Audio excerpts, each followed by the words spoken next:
Hey everyone, welcome back. If you've ever wanted to spice up your Figma project by adding a little personality, maybe a fun emoji next to your page names or a quick icon to make your interface pop, today's tutorial is just for you.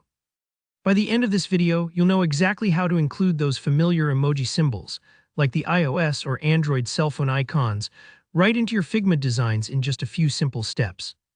It's super handy for organizing your files or bringing a bit of flair to your work, so let's jump right in.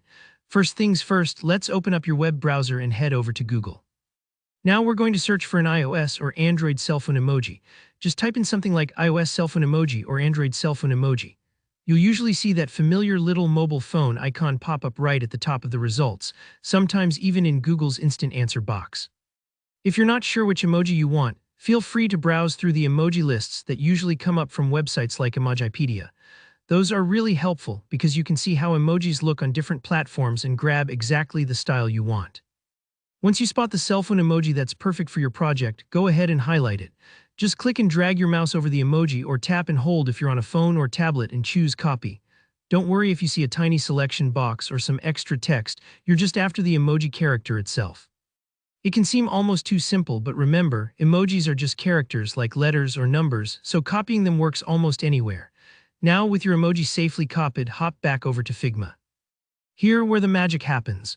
You can paste the emoji right into your canvas just like you would with regular text. For example, if you're working on a button or a frame that you want to decorate, just select the text tool, click anywhere on your canvas and paste. You'll see the cell phone emoji appear instantly. You can even resize it, change its color if you're using a font that supports color emojis, or leave it in its default style for that classic look. It's a small touch, but adding emojis can make your interface more intuitive and relatable, especially if you're prototyping for mobile devices or just want to guide your team's attention with some visual flair. But here's a fun bonus. Not only can you place the emoji anywhere in your design, you can also add it straight to your page titles or layer names in the sidebar.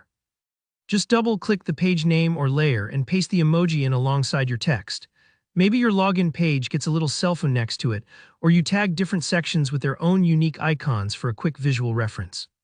It sounds like a tiny change, but it can actually make navigating your Figma files a lot faster, especially when you're collaborating with others or switching between several pages at once.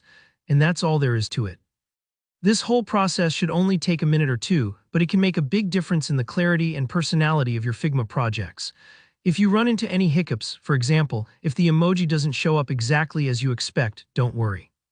Sometimes it's just a matter of choosing a different emoji or double-checking that the font supports what you're pasting. A quick refresh or a different browser can help too.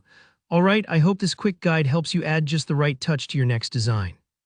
If you found this helpful, please don't forget to hit that like button and drop a comment if you have any questions or want to share your own emoji hacks. And of course, subscribe for more easy Figma tips. See you in the next one.